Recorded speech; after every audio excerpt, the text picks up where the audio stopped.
Hi, I'm Zach Hicks, sports editor for the Royal Purple.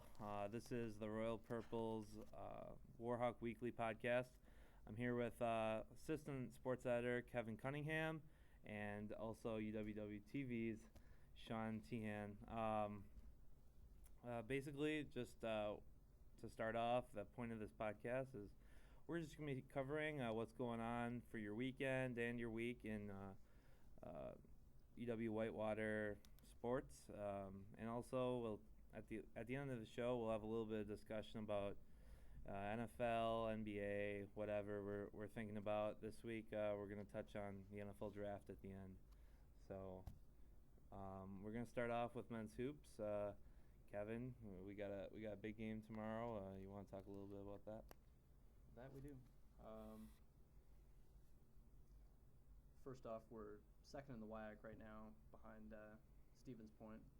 They've swept us both times. Just to give a little perspective on the standings, they're 12-2 in the WIAC. We're 10-3. Essentially we have to, assuming that they get the tiebreaker in that because of the head-to-head, we'll have to finish one loss ahead of them. So I'm not sure exactly how many games we each have remaining. I don't know if we each have 3. So, we're probably going to have to win out. Stevens Point actually has played one more game than us. We're actually 1.5 back. So I believe we have 4 left and they have 3. Okay, we have 3 left and they have 2. So they actually have to lose out for us to have a shot at hosting the WIAC tournament. As you might know, to host it, you have to host the first round. You have to win the regular season, and right now Stevens Point, even though they've had some trouble the last couple games, they lost to La Crosse and they lost to Platteville recently, and those are honestly are teams they should be beating. I believe they play Stout this Saturday though, and Stout is a handful. They gave us a fight, and like we said before, I'd like to bring in UWW-TV's Sean Tehan. He'll be calling the game for UWW-TV. Sean, what do you think we can expect from Saturday's game? Well, guys, thanks for having me. Anyways, with Stevens Point, they do have a bye this weekend at 12-2.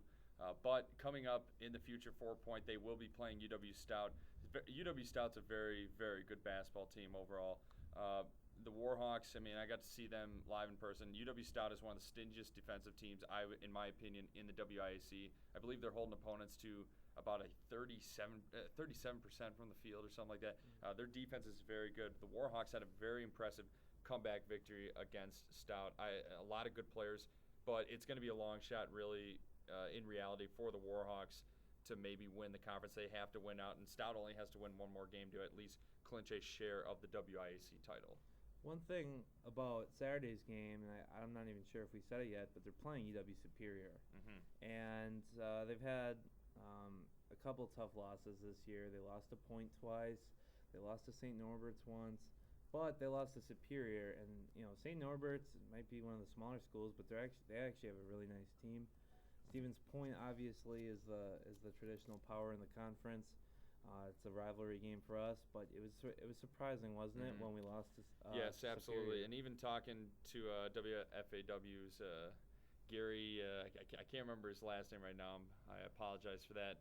But he was saying, Whitewater, they are the better team. They didn't play very well up in Superior. Actually, the women and the men both got swept, but the men should have definitely won. They're only 5-9 in conference this year. Right. But the thing is, the big key is Darnell Harris has played incredibly well in the past couple of weeks.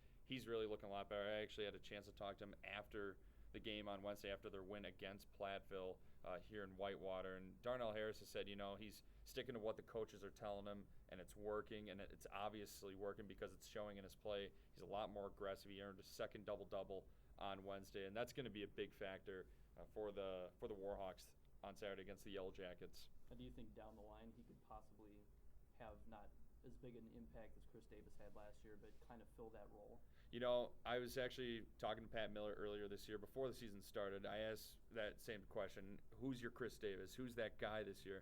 I mean, in the past we had Dustin Mitchell, and then Chris Davis comes in. He's a transfer from Madison Technical College.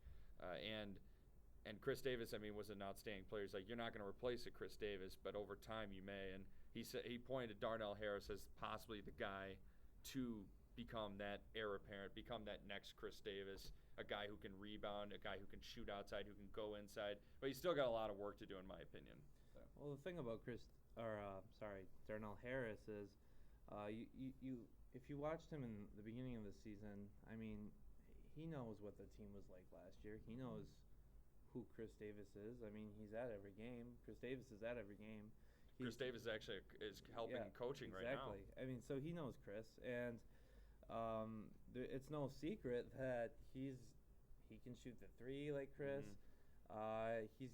He's developing now his post game and inside game. He had a double on Wednesday, but he's working on that. And I think at the beginning of the season he felt a little bit of that pressure. I think at the beginning of the season he felt a little bit. You know, he was in the shadow and he knew it. But now you can just really tell he's letting the game come to him, and he's not really hesitating as much. He's not forcing threes. He's taking threes, and he looks more confident out there. And I think going forward, we might not win the regular season, but if we're gonna make some noise in the conference tournament, win the conference tournament, perhaps. Darnell Harris is going to have to play the way he's been playing. At the beginning of the year, when he was kind of being a little more hesitant and taking his time to develop, Cordell Young, who has really, really stepped into a leadership role and a more focused role in this team, did a great job, and he's still doing a great job. I think Young and Harris are key to this team's success. Absolutely, I 100% agree with that. Thing is with Cordell Young and Darnell Harris, what I noticed at the beginning of the year, they had a bit of a rough game. They had one home loss this year, and that was to the Pointers back in December before winter break. And these two guys, they struggled. They struggled quite a bit in that game. And it seems like if they struggle from the get-go, it's kind of hard for them to get back into the swing of things, get back on track, get their play on track. But the thing is, they're playing better. They're handling adversity better. I mean, Darnell Harris, for example, I mean, he's putting the ball on the floor now. He used to just be a catch and shoot guy either from the outside or from the inside. But now Darnell Harris is, he's putting the ball on the floor. He's trying to make that extra pass. Struggled a little bit with that on Wednesday against Platteville, but the progress these guys have made it's been very impressive. It really has. I guess just looking ahead to tournament time, you look at our schedule, and we played Carthage, but we really haven't played that many teams that are ranked in the top 25 outside of our conference.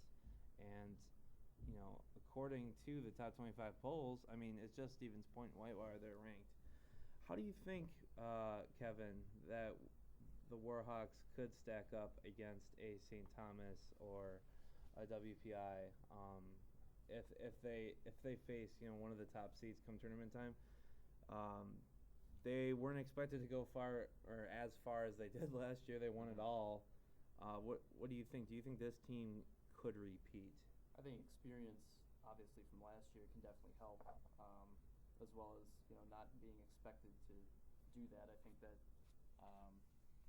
just as a team to have that extra push from your coach, knowing that you're not supposed to be a national power, and yet you go all the way and win it all. That's a card that they can play this year. As far as beating teams like St. Thomas, WPI, Whitworth, that are at the top of the rankings right now. I'm not going to pretend to know exactly what those teams are like, but I think our team is solid in all facets of the game. As far as pulling upsets, I'm sure we can. I think we're a little young. I know Cordell Young's a sophomore, Darnell Harris is a freshman, so maybe if they can step up and not be intimidated by, I'm assuming, junior, senior-led teams like the ones that are at the top that we'll probably end up having to play come later in the tournament. I think we could end up making a run. Now the problem is, I'm gonna butt in real quick, guys. If you're okay with it. Yeah, go ahead. The problem is, I think last year having that guy like Chris Davis was huge. This year they don't have that go-to guy. They really don't. They have a lot of. I think their depth is very good. Now, guys, the big problem I think though with the Warhawks, yeah, they're 18-4 right now, and they're 10-3 in conference. But what we saw though, what I saw was a big problem in their only home loss. To Stevens' point, they don't have that go-to guy. When times get rough, they don't have that go-to guy like last year with Chris Davis. I mean, they have a lot of good players in Luke Noble and Eric Bryson and Cordell Young and Darnell Harris and KJ Evans. I love him coming off the bench. I think Reggie Hearn is a good defender off the bench as well. But they don't have that go-to guy to go to, when times are rough, when they're in trouble. And that really hurt them against Point in that home game earlier this year. I agree.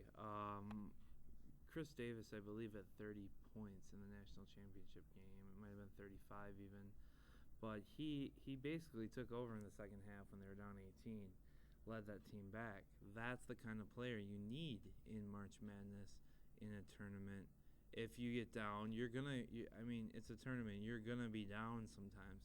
And obviously a team effort can bring you guys back or your team back. But you need a go-to guy. Now, I'm going to disagree with you a little bit because I think the way Darnell Harris is playing and the way Cordell Young has played, I think Darnell Harris, as far as a guy who can hit the big shot. But he's not there yet, though. That's the thing. That's what I'm worried about. He's still going through growing pains. I agree he's still developing, but I think he's mainly developing in the post. Stevens Point game, or not Stevens Point, I'm sorry, the home Stout game a couple weeks ago, Darnell Harris had 5 threes in the second half. Mm-hmm. He took over that game. When he gets on fire, he took over that game. Yeah. And I'm not saying he's definitely not Chris Davis. He can't score like that. But I think, could he be enough? Could his shooting be enough? Could this newfound confidence be enough? I think it could. I really think this team, because of, you guys touched on, they have the guards. They have. Unfortunately, Odegaard's out, but they have, Eric Bryson, Alex Merg. You got Cordell Young. Alex Merg is a guy who's really played very well in the absence of Cody Odegaard. Yep. I'll say that. He's playing tremendous basketball for the Warhawks. I mean, I love his game because, like many of the guards, he's a great perimeter defender. I think he's the best perimeter defender they have, and I also think he's the best assist man they have. He's great at distributing the ball and finding his teammates. And this is a team that, if you have a player like that who can dish it around, you're going to be winning a lot of games, and that's what they're doing. Now, obviously, it remains to be seen. Are they going to make a big splash in the tournament? But, it's my opinion, and like you said about, you don't think they have the guy. I think Darnell could be that guy, but we got a couple more weeks before we actually see. Are we in agreement, though, that they're going to have a at-large seed if they don't win the tournament? I would believe so. I mean, they are playing very good basketball, and they're definitely they're one of the best teams. I would say they're one of the best teams in the nation, and it shows in the rankings too. The thing is also with the Warhawks, they're peaking right now. They really are. They're playing good basketball recently. Yep. And Darnell Harris, he's peaking lately too. I mean, he's reached double figures in 6 of his last 7 games. KJ Evans has reached double figures in about 4 of his last 6 games. I may be a little off on the numbers, but those 2 guys, 2 of those many transfers on this team this year, really, it's starting to come together, and that could make this Warhawks team extremely scary. Especially, and I love Luke Noble down in the post. He's a good senior leader for that team, a guy who really doesn't do much wrong. He doesn't. He's not the biggest guy. He's not the biggest. He's not the best athlete on the floor, but he's very smart with the way he plays on the court. Let's swing it over to women's basketball. They're first in the conference, and they're doing some good things. They also play Superior, and you'll also be calling that game. Just talk a little bit about what you expect to see from that team tomorrow. The thing is, what I like about the Warhawks, what Coach Carollo does with her team, they come out and press right away. They are very aggressive from the get-go, and she loves to rotate many substitutions. And I mean, there are some games you'll see when they actually had a blowout a couple weeks ago. I can't remember who it is against exactly, Actually, it was against UW Stout. Every single player on the team, and they have over 20 players on that roster, had some time in that game. But the thing is, even in a close game, Coach Kroll loves to rotate many of her players. And Caitlin Phil and Courtney Kumro, two of the best players in the WIAC conference. I mean, they recently broke records a couple weeks ago in a big win against Stevens Point. Caitlin Phil, now the all-time steals leader in all Whitewater basketball, men's and women's included. And then Courtney Kumro becoming only the 6th player ever in women's basketball history here at Whitewater with 1,000 points and 500 rebounds. So that's going to be very hard for Superior to stop. I mean, Superior did win the first game, and it's going to be a tough game tomorrow. It really will be. I think it's going to be a lot closer than the men's game. One thing about this team is that it's surprising to me, they're not ranked. And they're first in the WIAC, and maybe the WIAC isn't the strongest conference in the nation this year for women's hoops, but it's one of the strongest Division III conferences in any sport generally, and I think the first place team, it should be considered a top 25 team. They're 11-2 in the WIAC. They've swept Stevens Point, who is still ranked. Looks like Stevens Point's ranked 16th still. And, I just, Kevin, what do you think about us not having a ranking yet in the top 25? I think it's kind of crazy. I mean, you even have UW Superior at 18-4. Just looking at our record, do we have 4 losses? 17-5 this year. 5 losses? So, I mean, we would be the only team in the top 25 to have more than 4 losses. But, considering that we're on top of the WIAC and there's 2 teams in the WIAC currently in the top 25, I think it's kind of ridiculous that we're not in at this point. I agree too, especially Andrew Mindham and I called the game a couple weeks ago against UW Stevens Point when they had a big home win. Steph Glynn had a huge game off the bench, season high, career high, 8 points, 8 big points. I mean, they came at huge moments, every one of those buckets for Steph Glynn. But after they beat Point, a top 25 team, Andrew Mindham and I were just like, we expect to see this team in the top 25. They played like a top 25 team. They played like one of the better teams in the country. And it still is shocking to me that they're not a top 25 team in the D3 Hoops Bowl. You were even talking about Phil and Kumro and how good they are. They're game changers. Oh yeah, and just looking at these top teams, like we were talking about the men's, and just looking further down the road as far as the national tournament goes. And I think the women, have the girls like Phil and Kumro that can step up against these top teams. Like DePaul is currently ranked 1, Calvin 2, Amherst 3. I did a little research on them recently, and most of these teams in the top 25 for the women's are kind of, they're the big girl down low just kind of dominates the game for them, and I think with Kumaro we definitely have that to match up with teams like that. Absolutely, I agree with that, Kevin. Also, stingy defense will take you far in basketball. Warhawk women, they're forcing about 23 turnovers a game against their opponents. They're very feisty, and Caitlin Phil's a big reason. They're just a very tenacious defense. I also like to point out Megan Theeney, the senior from Whitewater High School here. Yep. She replaced Katie Burton in the starting lineup. She's been playing very good basketball as well, able to hit the big three-point shot when needed. She had some big buckets against Stevens Point earlier this season, and she's really been quite the spark for the Warhawks for Coach Kroll's club. Yeah, she's really solid. You look at programs, they always seem to have that player who will do whatever night in, night out for her team to win. She'll set up her teammates a little bit. She'll hit down that three. She'll lock down her opponent on defense, and I think Feeney is that kind of player. She's a nice glue kind of player for the team. I'd like to kind of talk about just let everyone know that if the women do continue this hot streak, there's only a few games left in the regular season. You'll be seeing the WIAC tournament here in Whitewater at Catchell Gymnasium.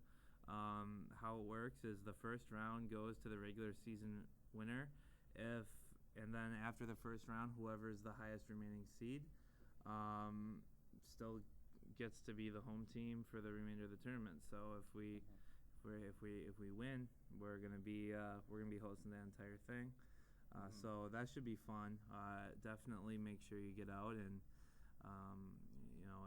if it's gonna be here, support them. But if not, like we said, Saturday, there's going to be a big showdown, and also, which is probably the remaining game on the schedule to look at, they've got a big game with Oshkosh this coming Wednesday, the 13th. That's going to be a really big game for them. Oshkosh is, I believe, only a game back. Yeah. Yeah, Oshkosh is chasing them. Points back. What's huge though game for and the a half, What's so. huge though for the Warhawks is sweeping Stevens Point, having that tie-breaking edge. I mean, the Warhawks, they control their own destiny, but 2 of those last 3 games, yes, all their last 3 games in conference in the regular season, they're at home. That's big. Right. That's really big. But they got to go against Superior this weekend, who beat them in Superior earlier this year, and they're only about 1.5 games out of first place behind the Warhawks. And then you got Oshkosh Wednesday, and then River Falls 13-9 this year, but they've held their own 6-6 in conference. So it's going to be a very, very tough last 3 games for the Warhawk women. Definitely, and we talked about the men's team peaking at the right time. This team's won 5 games in a row. Yes. And they are in a very nice position. We talked about them making a big splash. You look at them historically in the tournament, they haven't gone to the Final Four since the 2007-2008 season. And, I kind of that was only 4 or 5 years ago, but it's kind of like volleyball. I feel like they had the national championship, and then I believe it was in 2005. But we haven't seen the kind of production we would like to see in the postseason. It's first and second round losses, which there's nothing to take away from that. But I think Coach Carollo and I think the girls, I mean, they're always disappointed at the end of the year, and I think they're really hungry. You look at some of the people on this team, Caitlin Thill in particular. I mean, she's a gamer, man. You can just tell by the look on Caitlin Thill's face that she's an absolute competitor. She will not show mercy ever. I mean, I remember calling games when Caitlin Thill was a freshman, sophomore. She got in a lot of foul trouble a lot. She's a lot smarter this year. She's still very aggressive defensively. I don't think she's fouled out of a game this year, though, yet, guys. Okay. Yeah, I mean, that also comes with maturity, I think.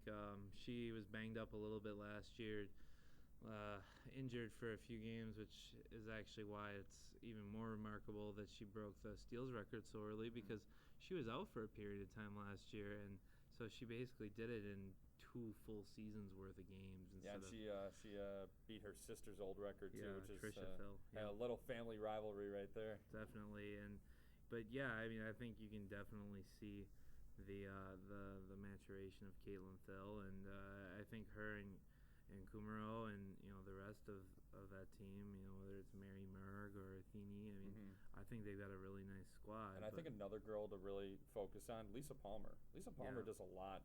Only a freshman. She actually played the same high school as Courtney Kumaro down in Illinois, but Lisa Palmer does a little bit of everything right. She's not quite there as an outside shooter, but she's aggressive. She can go inside. She can score inside. She's a good rebounder. She's a good defender. A lot to like about Lisa Palmer, guys. Definitely. So just make sure you check out the game tomorrow. What time is the women's game tomorrow, Sean? Tomorrow's women's game is at 3 o'clock at the Cashel Gym. It'll actually start 30 minutes after the conclusion of the men's game. Okay, and the men's game's scheduled to start at 1. So, it's doubleheader. Make sure you get out and support them. Let's kick it now to baseball. The men's baseball team had a really nice year last year. They went a tad farther than people expected because they were such a young team. Just off the top of the head, the people they have coming back, they're gonna have a packed lineup. Offense is not gonna be a problem for this team. First baseman Marty Harum, and third baseman Jared Fahn, sophomores and juniors respectively. They're second team preseason All-Americans, preseason second team All-Americans. These guys can hit. They're gonna be the 3 and 4 hitters, and then you also got your center fielder, Dylan Friend.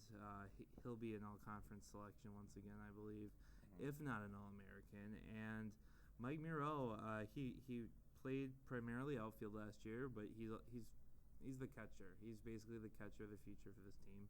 He was a freshman last year. He's going to be a sophomore. So Look for those 4 players to really make a big splash. I think the biggest question for this team is pitching. You lost Jack Larson and Kyle Stewart.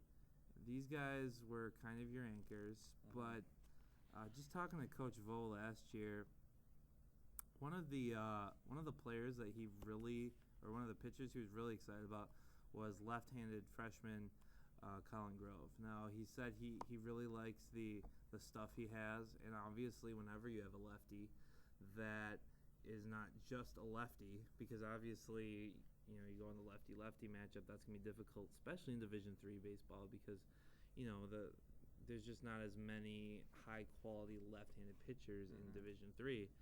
Colin Grove is a guy who I think, I think they used him mostly out of the bullpen last year. Yep. But I don't know it now. I don't know what his stamina is like, if he could be a starting pitcher. But this team is going to be looking for pitching because, quite frankly, they overperformed last year. I mean, it depends what you think overperforming is. But Coach Vo said last year, we kind of expect to be in the College World Series every other year. They didn't go last year. They went the year before.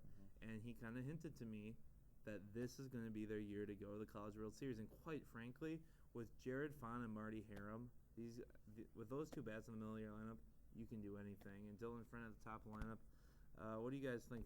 What do you guys think are you going to be expecting for baseball season? I think, like you said, I mean, every other year they're expecting to make it. And you were talking about the offense. Obviously, Harum, Manda, Fahn lead that group. Just looking at as far as numbers go, speed-wise, JT Schneider, I'm not sure if he was a senior last year. He was junior, so he'll be back. That's just more speed on the bases. Definitely, he was really nice, kind of run scorer for the team. So he'd be nice to have back for the team for sure. Having Jared Fahn though and Marty Harum, it's huge having those guys as your cornerstones in the corner infield positions. Marty Harum, I mean, this is a kid as a freshman last year. He batted .400 at the plate, cranked 5 home runs, led the team, the entire team with 58 RBIs. Jared Fahn hit .383. He led the team with 8 home runs and 44 RBIs. Both those guys carry big sticks, and I mean, having 3-4 hitters such as Harum and Fahn will be huge for the Warhawks going down the road. I mean, Colin Grove, he struggled a bit as a freshman, had 13 appearances, only started in 2 games. But obviously that ERA was at 6.35 last year. Right. It's probably going to come down if Coach John Vodenlich really has high expectations for his young lefty. Yeah, and I mean, another thing about it's just hard not to talk about them when you talk about this team. Talking about Marty Harum and Jared Fahn. The 2 of them combined last year had 406 at-bats and combined had 27 strikeouts. So that's an impressive ratio. That's quite a stat. They also had Harum had 58 RBIs, Fahn had 44, and they were tied for total bases on the team, 121. I mean, geez, Marty Harum hit 400 last year. I mean, that's the games I went to, which, by the way, once it warms up a little bit and the snow goes away, get out to Miller Stadium. It's beautiful. It's beautiful. I mean, I don't know how many people really understand the kind of facilities you have at UWW. Miller Stadium, it's pretty much on the outskirts of the not just campus but the athletic fields themselves. But if you go frisbee golfing, it's right there. It's parking lot that you park in probably. So yeah, check it out. I mean, they've got real stadium seats. It's not bleachers. It's real stadium seats. They've got really nice turf.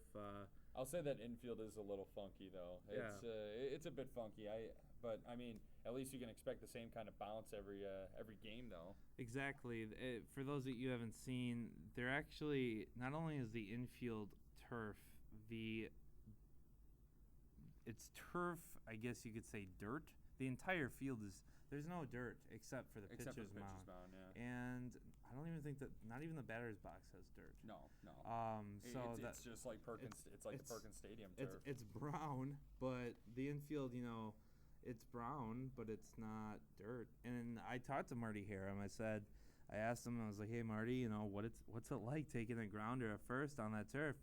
And I expected, I played baseball. I've taken ground balls in my life. I would expect it would be, a little hotter maybe coming in than it would be with like the spongy ground instead. He said he loves it. He said that having that smooth turf, he says there's no divots in it, that you always know the kind of bounce, like you said, you always know the kind of bounce you're going to get. So that's just a little side note to check out. They're going to be a really good team, and I quite frankly expect them to make a run at the College World Series. Yeah, I mean, just pitching is the biggest question. I agree. Yeah. You have the 3-4 hitters. I mean, you have the Prince Ryan Braun, former combo in Marty Harum and Jared Fahn. That's murderer's row right there. Yep. One more thing before we kind of transition into NFL draft mode here. We didn't really plan on talking about this, but it does kind of. It merits a little bit of a mention. Athletic Director Paul Plinske is going to be interviewing Tuesday for the Athletic Director position at UWM. We sent out a tweet. By the way, follow us at on Twitter, Royal Purple Sports. It's RP_sports. So give us a follow. Check out everything going on with the Royal Purple sports section. We live tweet games. We throw our stories up there, so just check that out for the Royal Purple. But anyway, we asked our followers. We said, he's interviewing for the job. What do you guys think? And we got multiple responses from people, and a lot of them said, good for him. And I think, I don't think there's going to be any bitterness if he accepts the job, because I think people. I mean, you look at what he's done. He hired Coach Leipold. He hired Coach Boudreau for volleyball. He has secured over $11 million in renovations for stadiums. Miller Stadium, that's him. The field turf at Perkins Stadium, that's him. I mean, you look at what UWW was before he came, and, he's not done. We don't know that yet. But if he does leave this season, he will already have left quite a legacy behind in the 7 years he's been here. So I just wanted to note that and just say, good luck to Dr. Plinske. And like I said, it seems like Warhawk Nation as a whole is kind of very appreciative of what he's done. And yeah, but Sean, you wanna kind of transition into the NFL draft? Hey, might as well, Zach. This is on CollegeSportsWriters.com. It's titled Goats Mock Draft. It's 1A. Many mock drafts coming up ahead, so probably another 3 or 4 in the future before April's draft. Just a quick thing, College Sports Writers. It's actually Kevin, Sean, and I all write on it. So it's ran by UW Whitewater students. So just a quick side note, yeah, we're affiliated with the Royal Purple and UWW-TV, but we like sports so much that we write about stuff that UWW-TV or the Royal Purple doesn't have room for. So for the overflowing sports stuff, check out our website, CollegeSportsWriters.com. But for the first pick in my mock draft, I have the Kansas City Chiefs taking offensive tackle Luke Joeckel from Texas A&M. Guys, what do you think of that pick? I mean, I think Kansas City, obviously, there's no quarterback worth taking with the top choice this year. There really isn't. And we'll get to quarterbacks in the first round in a second. But if you don't have that top quarterback, that definite top quarterback in a draft, I think you got to go with a left tackle, a guy who can protect whoever is throwing the pigskin for your future team, for the Chiefs. You got to go with a star left tackle who can protect the blind side of whoever is going to fill that quarterback position in Kansas City. Kevin, I'll let you take this one first. All right. Obviously there's nothing wrong with taking a franchise left tackle for the next, 10 or so years. I'm sure Jekyll will be a future Pro Bowler. Just watching college football, people argued that Alabama dominated Notre Dame up front in the offensive defensive lines, which they did. But I would argue that if a playoff system were in place, that Texas A&M possibly would have won the whole thing with Johnny Manziel. And the biggest reason, apart from Manziel, would have been the offensive line. I think Texas A&M's offensive line, was the best in the country. And I think Jekyll, would be a good spot at number one. But I think that Andy Reid over the years has, been with quarterbacks like Donovan McNabb. And, these last few years struggling in Philly with Vic being injured off and on and Foles taking on the job, I would almost be surprised if he didn't take a reach for a guy like Barkley or a guy like Mike Glennon out of, I think, NC State. Ooh, reach. There's a Syracuse quarterback. I forgot his name, but Ryan Nassib. Yep, he's rising on a lot of people's draft boards. Geno Smith. I would just almost be surprised if Reid didn't ask for a franchise quarterback at number one. I think Mike Glennon would be a tremendous reach. I really do. He did all right at NC State. Geno Smith, the numbers obviously say, wow, this guy is an incredible quarterback, but he's a system quarterback. I don't know if that's going to fly in the NFL. I mean, he had a lot of time to throw. It's kind of like Graham Harrell at Texas Tech. Guy had 5-6 seconds practically every time in the pocket. He had a clean pocket all the time to throw from. In the NFL, you get maybe 3 seconds, maybe, if you're lucky. Okay, so I just want to follow up with that. Do you think Geno Smith will be better than Graham Harrell has been so far? Because Graham Harrell, you knew that, but he wasn't even sniffing the first round. Geno Smith, some people, not me, think he should be a top 10 or even a first-round pick. Do you think Geno Smith is going to be a better NFL player than Graham Harrell has been so far?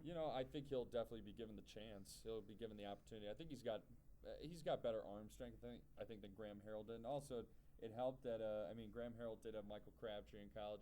Then again, Geno Smith, he had Stedman Bailey, J.D. Woods, and Tavon Austin as well. 3 really good receivers. True. But I think Geno Smith, though, because of the weak quarterback class this year, he will be given an opportunity more than Graham Harrell has. Okay, as far as the Chiefs go, for me, I have to disagree with both of you. I do like Luke Joeckel at top 5 pick, I think for sure. But first of all, I'm not sure he is the elite number 1 overall type of offensive tackle. I think he's more of a Jake Long guy, which some people think Jake Long has been great, but he actually hasn't looked as good in pass protection as some people think. He's been deteriorating lately. Quite frankly, Jake Long is a right tackle. He's not a left tackle. I don't think he has the athleticism and agility as you need at left tackle. I will say this in his defense. Jake Long had a very good start to his career. I thought he was a very good left tackle for the Dolphins, but his play is fading recently. It is. I think you look at this draft, and I think it's obvious that the Chiefs need a quarterback. But first of all, you have to remember that you could get a stopgap guy until there's a draft where there's quarterbacks in it. I mean, I don't think any of these quarterbacks are franchise quarterbacks. My favorite of the bunch is Matt Barkley. I wish Aaron Murray would have gone pro because I think he would have been the number 1 overall pick if he had. I'm not sure why he didn't do that. I agree with that. But Aaron Murray is going to be – actually, the quarterback class in general will be really nice next year. Yeah. But I think you look at this draft, you have to pick a pass rusher. I think there are so many elite pass rushers in this draft, and I'm also quite partial to the big D tackle Star Lotulelei out of Utah. And his first name is Star, by the way. Yeah. So, I mean, come on. But, I just think – I think the Chiefs – I totally agree with not going after a need. And first of all, if you take Mike Glennon, number 1 overall, that would be so much worse than when the Vikings took Christian Ponder in the top 10 or top, was it 12? It was a 12th overall, 12. yes. That was Ponder I actually like a lot in the NFL, but it's not about is he going to be a good player. It's about you could have gotten him around later. That's what the thing is. And if they want a quarterback so bad, they need to trade down. It's the number 1 overall pick. Someone's going to get it. I think the problem is, though, there's really no teams I think that are going to want to trade up for a number 1 pick. See, this is what you're going to – That's a big problem this year. See, this is what I think they need to do. People usually talk about the number 1 pick and think there's no teams in the top 15 maybe that want to trade up. They're going to have to trade up trade down to the mid-20s. If you want a quarterback, you can get Mike Glennon there. You can get maybe Matt Barkley there. You can get one at 25. So trade down, get another team's second-round pick and maybe their fourth-round pick, and maybe get a future 6 or something. Stack up on those draft picks. Look at what the St. Louis Rams did with RG3, and that was only a few spots to move up, but they're set from now on. I want to ask you this, though, Zach. With Star Lotulelei, I mean, he's very high on many people's draft boards. He's actually kind of low on mine, shockingly. And you can obviously check this out at CollegeSportsWriters.com for the entire mock draft.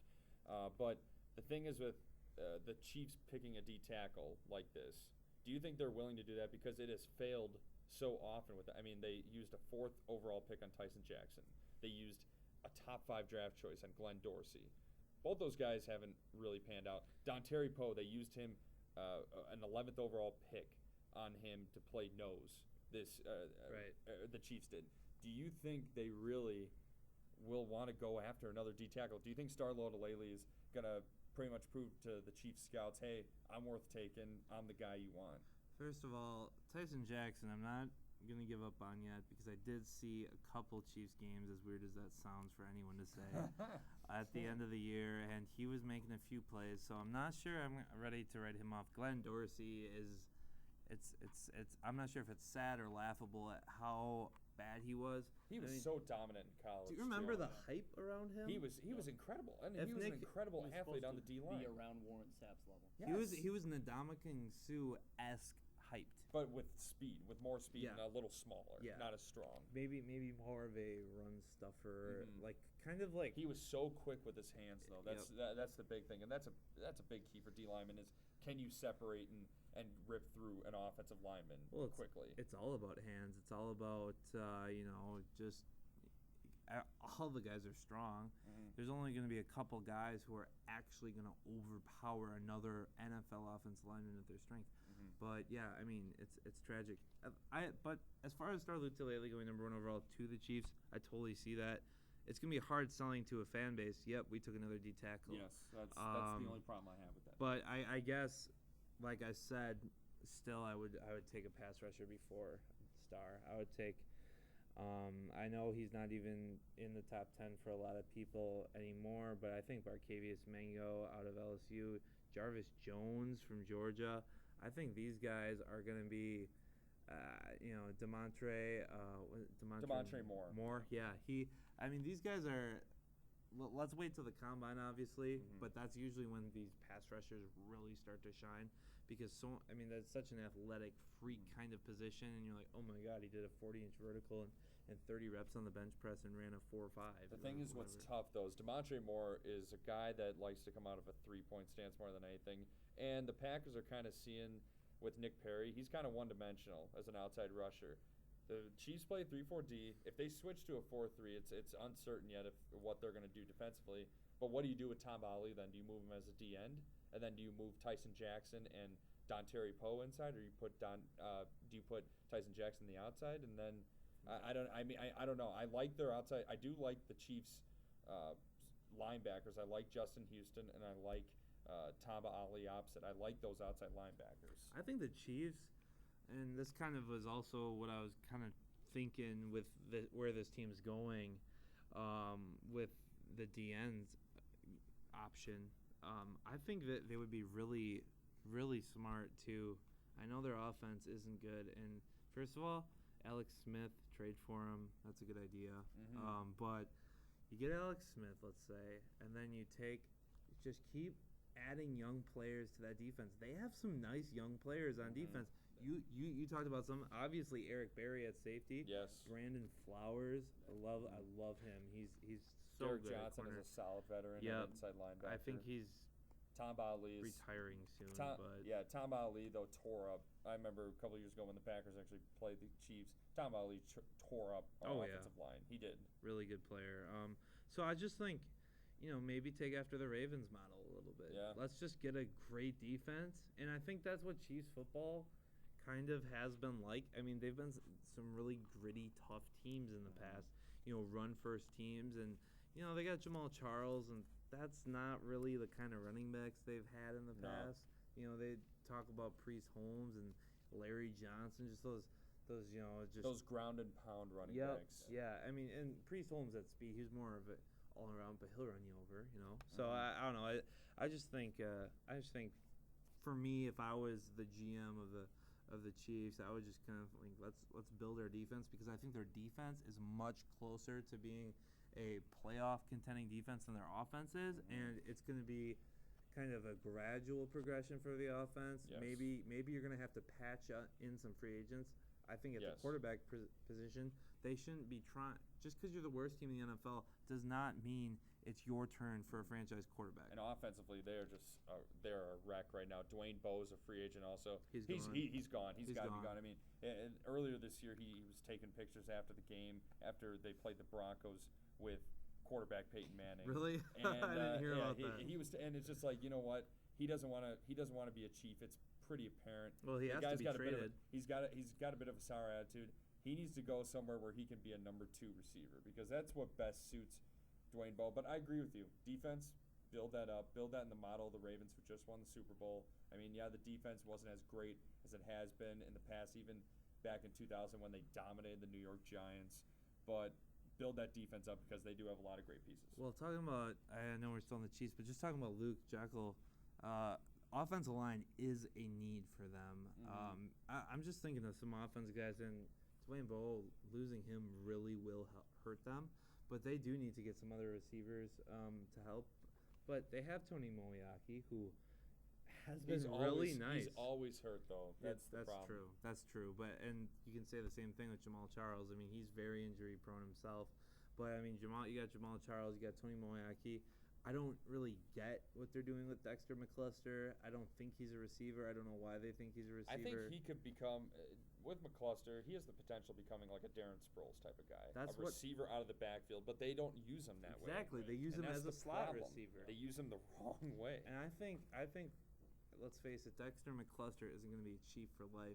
The next team he goes to, I would not be surprised if you saw a Darren Sproles-like emergence from him. But Andy Reid will know what to do. He's a smart offensive coach. He'll know what to do with some of those players. Yeah, the Chiefs' future is definitely. I mean, having the number 1 pick, you assume that they don't have much going for them. But a couple years ago, their defense was very good. Then they were kind of injury plagued all across the board. But I remember hearing on sports shows, just people like the Chiefs are going to be the team that are going to surprise everybody. I wasn't sold on this team. I gave them 7 wins, but I didn't think they'd be this bad. Like, I really didn't think so. Well, I didn't think Matt Castle would be this bad either. Yeah, it's unfortunate for him. I mean, he got the big contract. He had a really good year a couple years ago, throwing 28 touchdowns and 5 interceptions or something ridiculous. Had a really nice year. Took the Chiefs to the playoffs, but just hasn't worked out for him. Well, if for all you Chief fans on campus, you just got hopefully a really nice sampling of that. But I know most of you are Packers and Bears fans, so we're gonna go to Packers now. Sean, who you got the Packers taking in your first mock draft? I have the Green Bay Packers taking Georgia nose tackle John Jenkins. This may be a little shocking, but if you saw that playoff game, how San Francisco destroyed the Green Bay Packers in the score, they destroyed them through their physicality. Up front on the offensive and defensive lines, this Packers defense, especially the defensive line, I like some of these guys. I like Mike Neal as a pass rusher. I like B.J. Raji, obviously, but the thing is, B.J. Raji is not a true nose tackle. He's got so much speed. He's very fast with his hands, like we were talking about with D linemen. You got to have fast hands to be able to succeed on the D line in the NFL, and that's why J.J. Watt's so good also. Getting off topic, though, but B.J. Raji needs to play a 3-4 DN position. He needs to go one-on-one against guards and tackles, not getting double-teamed nearly every single play. John Jenkins, a 360-pound nose, would be awesome for the Green Bay Packers. This is a guy who has Vince Wilfork-type potential, who can be a 2-gap defender and take up a ton of space on the line. I'm going to have to agree that would be an interesting pick. Disagree that B.J. Raji can't play nose. I think the leverage he asserts on offensive linemen is pretty intense. I just think he would do better from a 3-4 DN position. Just being, it would really show off it really showcases pass rushing abilities a lot better than what is seen of him at nose. Now, as far as need, and we know Ted Thompson isn't about need, He's about taking the best player. Yeah. But D-tackle, we just took Jarrell Worthy, and Mike Neal has had a very nice season. I thought I had the quill dipped in ink. I was about to write him off for dead, and he came back. I don't know. What do you think? Is he going to get a little too crowded? Obviously, Ryan Pickens getting up in years, so you have to think about that. They need to have a deep D line, and they need to find the best player. It doesn't matter. They need to get way more physical because they got manhandled. They got manhandled by San Francisco's offensive line. They had no pass rush. They had no. Their rush defense was pathetic. It was just there was no physical play. They need a physical guy. John Jenkins. There's a reason why Jarvis Jones was such a star at Georgia. John Jenkins opened up a lot of space for him and Alagogoltree on Georgia's defense. Kevin, who do you think the Packers should take in the draft? I mean, just to start off, I'm a Titans fan, but I've obviously seen enough Packers games over the years to just get a clear gist of their team. And what do you guys think? I think that the 49ers kind of wanted to shut down Clay Matthews off the edge and kind of let Kaepernick roam free. Do you think another pass rusher on the other side could be a potential first-round pick for them? The only problem I have with that is then that's a sign that they're giving up on Nick Perry a little too early. And Nick Perry, I liked what I saw. There were some flashes this year. I really did. I thought he, really steered offensive linemen's attention off of Clay Matthews. He's a good pass rusher, Nick Perry is. We haven't seen enough of him to write him off yet. I mean, it's too soon. But you know what? If a pass rusher in a deep draft with very good pass rushers, if the best player on the board is a pass rusher, you might as well take him. My opinion on that is, I would say no, but I would say yes to an outside linebacker. In other words, I think Nick Perry's future in this team is going to be a lot like Aldon Smith in San Francisco. Yes. He's going to be coming in on third downs, and he's going to be used as a specialty player, or like a Bruce Irvin with the Seahawks. Yeah. I mean that the game's changing a little bit that way. It's only been like that a couple of the last years here. People kind of laughed at the Seahawks when they took Bruce Irvin, but that worked out. And I mean, I laughed. So did Kevin and I. I was cracking up. I thought that was a horrible choice, but hey, Pete Carroll proved me wrong. Yeah, and so I think Nick Perry is going to be that guy. Now, I wanted us to take Courtney Upshaw. Could not believe he was still on the board. And right now, if you had taken Courtney Upshaw, not really a pass rusher, he can, but he's more of just an overall outside linebacker. He can cover. He can tackle on the run. And a big part of that is he played in a 3-4 in Alabama. Exactly. It's a perfect system. He knows that. And so that was my thing. I would have loved to see him because now you could get your Nick Perry in this draft. There's so many pass rushers. Who do I think we should take? I think Jermichael Finley's gone. It sounds like the writing's on the wall. He's going to get traded or he's going to get cut. I'll say that. I think that's a bad choice. I think they got to keep him. I'm not sure. Still very young. Not sure I agree or not with it, but I would love to see Stanford's Zach Ertz. Just from what I've seen, I saw his game against Notre Dame. I saw him obviously against Wisconsin. I think this guy can block, which Jermichael Finley he can't do. He just can't do it. He doesn't know how. He's a receiver.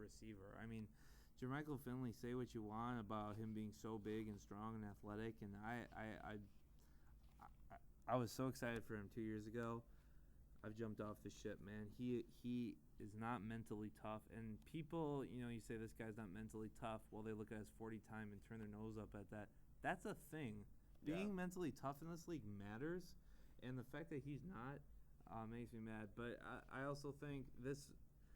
Because there isn't a top-tier running back in this draft, the Packers could get one of the best running backs in this draft, if that makes sense. You're going to basically have your pick of any of the running backs on the board. If you like Monte Ball, which honestly, Monte Ball would be perfect for the Packers system. I don't know what he's going to run at the Combine. I don't care what he's going to run at the Combine. He finds the end zone, obviously. he is a one cut and go kind of back, and he showed that he can, break tackles. Now the thing about Monte Ball, he's not a very balanced runner. He can get off balance when he runs, and he definitely does not have the breakaway speed. But I think he has enough speed that you don't need him to be AP, but you might find a Brian Westbrook in him. The thing is, I'm gonna chime in. Zach Ertz, I think that'd be a great selection for the Packers. I really do, because the thing is, what I love about two of my favorite tight ends probably in the NFL, Jason Witten and Heath Miller for the Cowboys and the Steelers respectively. Those guys are not only great receivers, they keep their mouths shut, and they're great blockers too. Zach Ertz has all that. Yeah, I mean, we don't know about him yapping or anything like that, but the thing is, he's a good blocker, he's a good receiver, and that's what I want the Packers to have. I want them to have that tight end who can do a little bit of everything, like a Jason Witten and like a Heath Miller.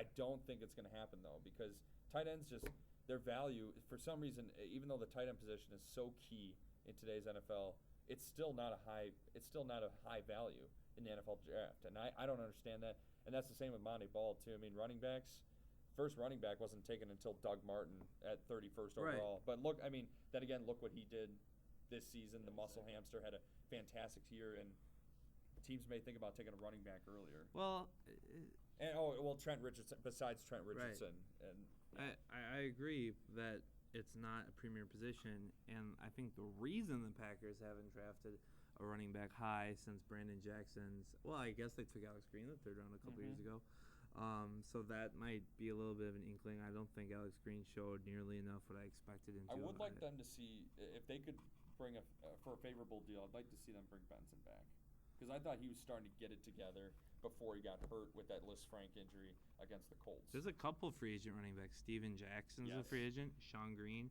who I'm not a big Sean Green fan. I'm not sure if there are Sean Green fans out there, but he's a guy that, tough runner. He could be okay as a Packer, I think. But another guy I'd like to see, or at least a position, I'd like to see us address the center position. I think Barrett Jones out of Alabama is going to be the first center off the board. Travis Frederick from Wisconsin, a close second. Actually, I think Travis Frederick could overtake him, because I think Travis Frederick is going to make people raise their eyebrows at his combine. Expect him to put up some pretty beastly numbers on the bench press. Jones, though, he can play anywhere on the offensive line. I think that's going to be pretty neck and neck for the top center taken in the draft. Barrett Jones can play anywhere. Barrett Jones I actually have going higher than I don't think the Packers will have a chance to draft him. The thing is, and this goes for Alabama's Chance Warmack too, I have a tough time saying that a center or a guard is worth a top 20 pick. And Chance Warmack apparently is the safest pick in the draft. He's a lock for the Hall of Fame. But, it's a guard, and you got to actually think about the money you're investing in this kid. I mean, this guy's going to get a nice fat contract that a lot of guards in the NFL aren't getting in their Pro Bowlers. Do you know what the thing is, though, with Chance Warmack? When I watch him play, he reminds me a lot of Damian Woody. Okay. Woody used to play for the Patriots, the Lions, the Jets in his career. Damian Woody could play anywhere on the offensive line. I think Chance Warmack could develop into a good tackle. He's a little bigger, about the same weight as Damian Woody. Just the way he plays, I mean, it's kind of hard to judge that because we didn't really see him play at tackle, but I think he's got the potential to move out. I think if a team drafts him, he's a guard, and he's a guard for life. I think that's his position, and I think he's a very good player, but it's just the sheer standpoint of, can you pay him? Can you do this? Who do you got the Bears taking? I have the Bears going offensive tackle actually here, and I'm taking the Bears with Alabama offensive tackle DJ Fluker. Well, I'm sure Bears fans, I'm not one, but I know some are praying for offensive line help. They need a guy who can actually play tackle and a left tackle. We saw Gabe Carimi. He got pushed around at offensive tackle. Now he's a guard trying to resurrect his career because he had a horrible sophomore year. He's actually also a tight end now, a blocking tight end. Yes, Jamarcus Webb and Chris Williams, they're not getting the job done at left tackle. DJ Fluker, they got to bring this guy in. He's just a behemoth of a man. Bring him in. I think he would be the left tackle for the Bears. If I were the Bears, I would draft a tackle in every round. That's how bad it is for them. They need to. I mean, who do you have on that offensive line? You have Roberto Garza at center, and then you have like Edwin Williams and Lance Lewis, and It's not a very good offensive Who? line. I mean, it's very poor. Garza yes. is good. Garza is good. Keep him. You need to replace all of those guys. And now guard, of course. I mean, Cutler can't just get crushed, the whole time. I think, the Bears are in trouble. They need to sign guys. They need to draft guys. This is like they need to trade for guys. They need offensive line help. I don't remember seeing a team, and people love to make talk about the Packers offensive line, like go to Chicago. I mean, the Packers offensive line got hurt. And the thing is with the Packers offensive line too, Aaron Rodgers, yes, second most the Packers offensive line gave up the second most sacks this year compared to any other offensive line. But a lot of that is Aaron Rodgers' ability to extend plays, maybe dragging plays out a little longer than they should. Right. And a lot of the time, the Packers offensive line, pass protection-wise, I think we're okay. Just Rodgers, his strength is to extend plays. He's very good at that. You don't see many quarterbacks who can do that. And, it has its faults, but also has its good moments as well. And Packers offensive line, I agree, a lot better shape than Chicago. That's for sure. How many sacks do you think the 49ers got on him in that game? I know it wasn't a lot, and I didn't see Rodgers honestly get pressured that much. No, it was. I believe Rodgers got sacked 2 or 3 times. I'd say 2. Two or three times, yeah. And that was because Rodgers may have held onto the ball a little too long. And but it people complain about Rodgers holding onto the ball too long, but sometimes when he holds onto the ball too long, he's able to make a big play happen with his feet. Yeah. And that's the good and the bad of what Rodgers does. Yeah, coming from an outsider's perspective, I think the Packers' offensive line isn't great, obviously, but it clearly is a step above the Bears. The Bears were having success early in the year. They were like 6-1, 7-1. The Packers were a couple games out at that point, and people were talking about the Bears like they were a Super Bowl contender, and I just laughed at it the entire year. I was doing a radio show and just constantly bashed the Bears on their chances to go deep just because of their offensive line. I wasn't sold even at 7-1. I had the Bears in the preseason winning 11 games and going to the playoffs, getting one of the wild card spots. But I wasn't sold on the Bears. People were like, when they start 7-1, oh my gosh, this team is probably going to go to the Super Bowl. I wasn't sold on them. They in their first 8 games, that one loss to the Green Bay Packers, that was the only okay team the only solid team that they played in those first 8 games. And you saw how apparent it was how weak their first half schedule was, because the second half, finishing 3-5 on the year ain't gonna cut in the NFL. I think, like we said, this team, they finally seem to have figured out wide receiver. Brandon Marshall had a great year for him. Yes. A great year for him. The problem is with Marshall, though, is his past. I think that's something's gonna go bad in Chicago, and there's gonna be some drama, I think. Still, even without Marshall, I think Earl Bennett is becoming a very solid wide receiver. And I just think, but back to the Packers offensive line perception, you got Derek Sherrod, who I know he's been hurt. I don't know if it'd be interesting to see if his career will go on after that, breaking his leg. That's what I said. I'm hoping for a Mike Neal kind of recovery. Banged up first couple years, but I think Derek Sherrod still has some life in him. I love Bulaga. He's just what you want in a right tackle. Sinton's great. The problem I have with the Packers offensive line is they're not built for the run. They're built for the pass. And I don't like that. I think you should be looking at guys like Brian Bulaga. Bulaga is actually a run first right tackle, and he also is getting there in his own. Only incredibly athletic guys can really get past him on the pass rush. I don't even know if Sherrod's good yet. I was very disappointed when we re-signed TJ Lang. I think he's a little bit soft and very average. 4-year deal for him was really surprising for me. I think Lang's an okay guard, and especially because Lang can play. He can play all across the offensive line too. True. That's big to have that versatility. The biggest thing with the Packers, obviously, replace Marshall Newhouse at left tackle, because he's not the long-term deal. He did a good job. Left tackle. Did a good job for the Packers. Considering he came into the league as a guard, he did a pretty good job at tackle, but he's not the franchise left tackle you want. But let's just transition a little bit here to everyone's favorite punchline, Manti Te'o. Where do you have him going? Right now, Manti Te'o, during the regular season, it looked like Manti Te'o was possibly going to be the top pick and possibly going to be the guy to go to Kansas City and play inside linebacker alongside possibly Derek Johnson. I have Manti Te'o 13th overall to the Tampa Bay Buccaneers. I like what Greg Schiano is doing in Tampa Bay. They took a huge step forward from that disastrous 2011 season where they lost their final 10 games under Raheem Morris.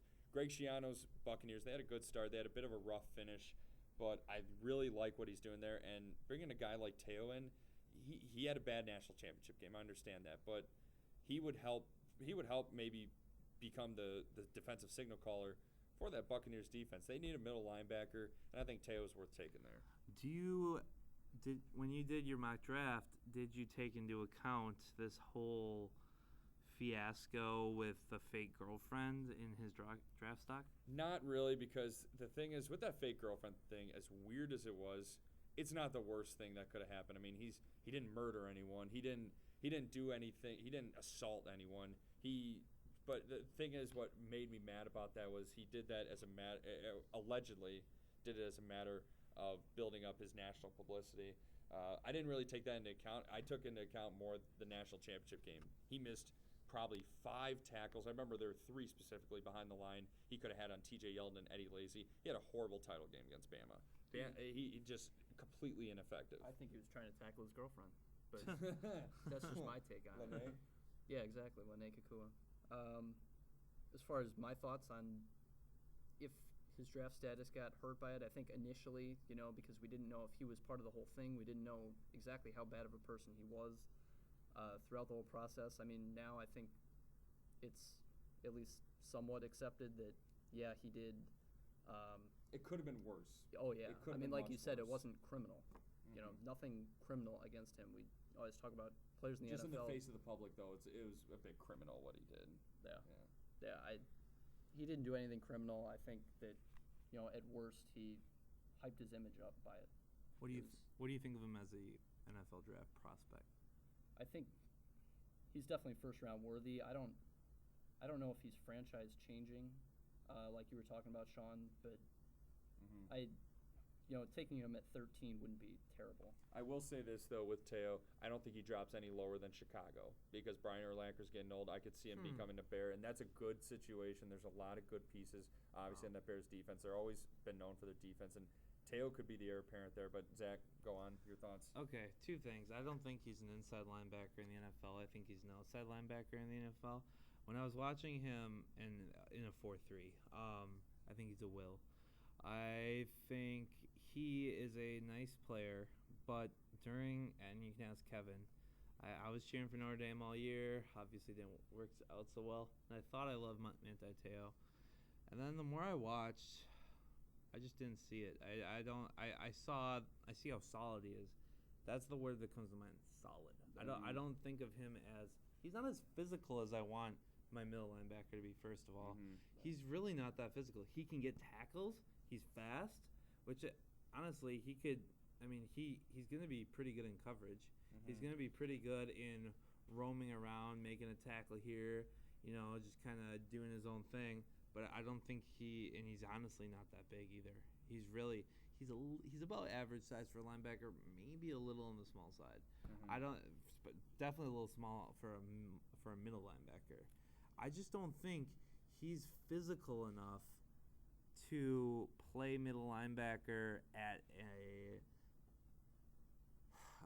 no one plays at a Patrick Willis type level, but no, it's very rare. You know what I'm saying? He's not going to be one of the best middle linebackers in the NFL if he plays. I think he could be one of the best weak side linebackers. I heard someone comparing to Zach Thomas for a long time. Middle linebacker for the Miami Dolphins. Yes. I don't really see that either. Zach Thomas was incredibly. Do you know who I see like the Zach fast. Thomas, who's not in the draft this year but will be next year? Wisconsin's Chris Borland. Undersized. Nobody's going to take him first round. Exactly. That's a guy you're going to want to take because he is so damn tenacious. He's a physical beast. He runs through every hit. He's very physical. But go on, Kevin. Just to compare Te'o, you saw Luke Kuechly get drafted, and I think he won Defensive Rookie of the Year, and I'm pretty sure he led the league in tackles as a rookie. And Luke obviously, Kuechly's a special player. Right. I don't think Te'o's not even close to Kuechly's status. Nor do I. And just talking a little bit about tenacity. I love Chase Thomas from Stanford. Mm-hmm. And you talk about Zach Thomas, Chris Borland. He plays a lot like Chris Borland, I thought. I have Chase Thomas in my first round. I saw that you got him going to Atlanta at 30. Whoever gets Chase Thomas is going to be very happy with him. I feel like he's a guy that's really versatile. Mm-hmm. I think he might be able to play all three of the linebacker spots. And he could play in a 3-4 or a 4-3. Exactly. He's a versatile guy. He's just a football player. You know, you hear that cliche all the time. Mm-hmm. He's not a He's not a Sam. He's not a Mike. He's not a Will. He just plays football, and that's what he does. You go here. This is your assignment. You do that. I think that's great. But enough about Manti. What about Matt Barkley and the rest of the quarterback class? Who do you like in this quarterback class? You know, Matt Barkley, if he would have came out after his junior year, he could have competed for RG3 for that number 2 pick to the Washington Redskins last year. He really could have. I think you would have seen, obviously, Matt Barkley. He'd probably actually be a Miami Dolphin, him or RG3, and then the Cleveland Browns, they probably wouldn't have passed on a guy like Matt Barkley. He was a top 10 pick. He didn't have that great of a senior year, got beat up quite a bit, but he's still my favorite guy in this quarterback draft class. I like him more than Mike Glennon. I think there's a lot of upside with Mike Glennon, but I think Matt Barkley is way ahead of all these quarterbacks. Geno Smith, we talked about before, not as high on him as maybe others are. Matt Barkley, though, I have him going 23rd to the Minnesota Vikings. This is a bit shocking. But Minnesota, they actually have some good pieces. They do. They could use a receiver, but really, there's no receiver that really stands out to me this year, like a Justin Blackmon type receiver last year. Adrian Pearson, obviously, you have the MVP right there. You have a solid offensive line. You have a good tight end in Kyle Rudolph. Defensively, that D-line's always been pretty solid. Linebacker core, I mean, you're pretty set overall. The defensive secondary, Harrison Smith was a huge pick for them. That was a great pick. The Green Bay Packers had an opportunity to get him, and it looks like we're going to regret that because that guy's a fiery, tenacious player. Wow. I think, honestly, the Vikings take a gamble at 23 and go quarterback. I really do, and I think it's Barkley to push Christian Ponder. As far as Barkley goes, I was pretty high on him when he came to USC, and I still like him a lot. But one of the biggest knock on him is his arm strength, and And everyone talks about USC quarterbacks. You got Carson Palmer, Mark Sanchez, Matt Leinart. Well, you know what? I like Matt Barkley, and this is why. Matt Leinart's biggest thing was that he didn't have any arm strength, too. And he's too relaxed, too. But another thing is he wasn't very accurate. He was accurate in college, but his mechanics aren't that good, and he just isn't that accurate. I think Matt Barkley could be an Andy Dalton. I think he could be that kind of a quarterback. I think he could be that kind of quarterback in the NFL. And as we're kind of finding out, you don't have to be an elite, amazing quarterback to be drafted in the first couple of rounds. And I think is Matt Barkley a first-round pick? I think at the end of the day, he won't be. Mm-hmm. I just have this feeling that Geno Smith or there will be some different quarterback. I think everyone's been watching Matt Barkley for years, and if he's not at the top now, I don't think that's going to help him in the coming weeks. I mean, he was the number 1 rated high school player in the class of 2009, and he's been watched since he started at USC as a true freshman. Mm-hmm. And I just think Barkley is going to be – he's been under the microscope. Mike Glennon hasn't. Geno Smith hasn't. So we'll see about that. But Kevin, as far as Barkley goes, I mean, I'm not Barkley's biggest fan, but I do like that Andy Dalton comparison. That wouldn't be terrible. That's a perfect comparison, really. Both guys have good heads on their shoulders, and they're both the same style of quarterbacks too, I'd say. Yeah. As far as going to Minnesota at 23, though, I would be shocked if they honestly gave up with Christian Ponder this early. Don't be shocked once it happens. I just can't see it happening as far as where they can go. Maybe defense to help beat the Packers. A corner. I know there's a few good corners out there. Mm-hmm. Winfield's getting a little old.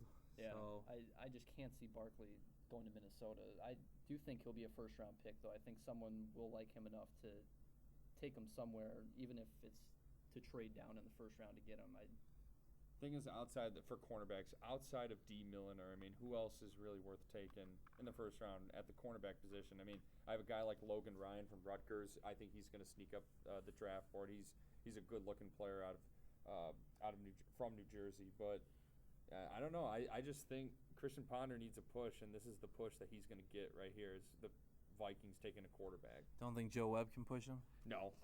Joe Webb's a great athlete, but he's not an NFL quarterback. Far from it. Just talking about corners. And Jonathan Banks is another one, but I think he's gonna go before. That's what I was gonna bring up Minnesota. is Jonathan Banks. I know a lot of teams are kind of buying the hype into him recently. Hey, he's a Thorpe Award winner. Why not? Yeah. Let's talk a little bit about the Badgers. Wrap up our show that way. I think. Well, preseason, Todd McShay, his top 25 or his mock draft, he had Frederick. Ricky Wagner. Ricky Wagner, number 2 overall. And that was weird because, first of all, Travis Wagner's his physique alone doesn't warrant that kind of projection. But who do you think is the Badger that's going to go first? Monte Ball. And you know what? This is going to be really shocking. As I'm going to say it again. You can check out this mock draft, the entire mock draft, on CollegeSportsWriters.com. Monte Ball, this is obviously going to change. My goal in the mock draft is just to explore different scenarios, and that's what I'm going to do. You're not going to see, and especially in a draft so unpredictable like this one, you're not going to see me sticking with the same selection for certain teams. You're not going to see that at all, especially in this draft this year. I have Monte Ball going 12th overall, though, to the Miami Dolphins, and it's because Reggie Bush is possibly on his way out. He's been battling the injury bug once again in his career, and I think they need a lot of help on offense. I really like the defense down in Miami. Joe Philbin, though, is an offensive coach. I'm just thinking to my gut when I made this pick, he's going to go with an offensive guy to help Ryan Tannehill and to build that offense up down in South Beach. But is it going to be a running back? They took Lamar Miller out of the U in the second round last year. I think and Lamar he did a couple things this year for him. Yeah, Lamar Miller I do like, but I like him to an extent as a backup running back, and he could potentially be in the mold of a Darren Sproles. I don't see him ever though as a top ball carrier for a team. I don't see him coming out to that role. Monte Ball, this is one of the best running backs to ever play college football. I think it's worth a risk. And in my first mock draft, I had Monte Ball as the first big reach in the draft. So you have Monte Ball as I'm assuming the first running back off the board. You think he has the speed, the top end speed, to be taken in the top 15?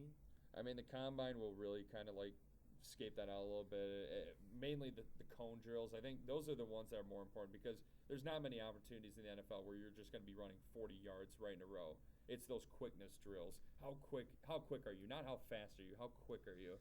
So I think Monte Ball is very quick. He's very quick with his feet. I think so too. And that's what I really like about him. I think he's very shifty, and I think he's very quick, and I think he's slippery for his size. He's 210, I think, around there, 5'11", 210, something like that.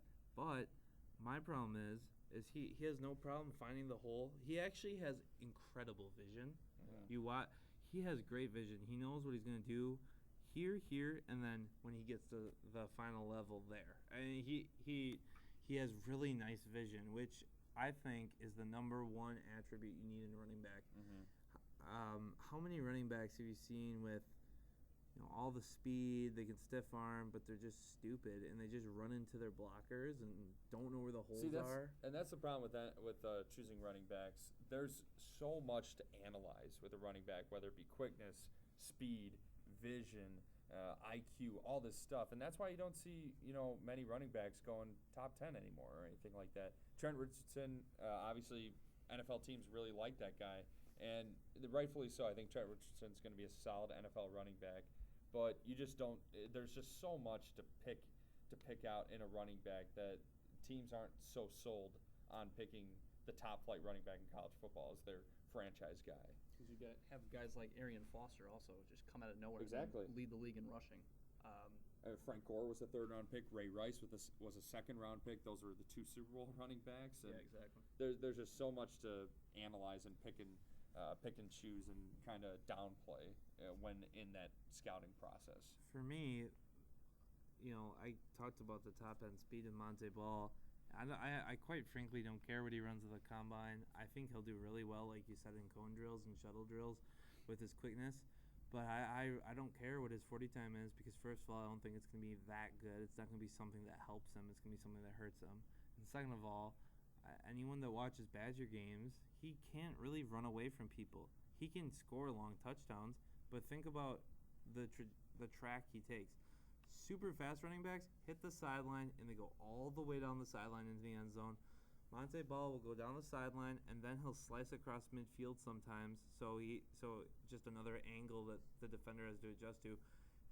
In the Big Ten championship game, you saw him put the jukes on people. He's got a pretty sweet juke move because of his quickness.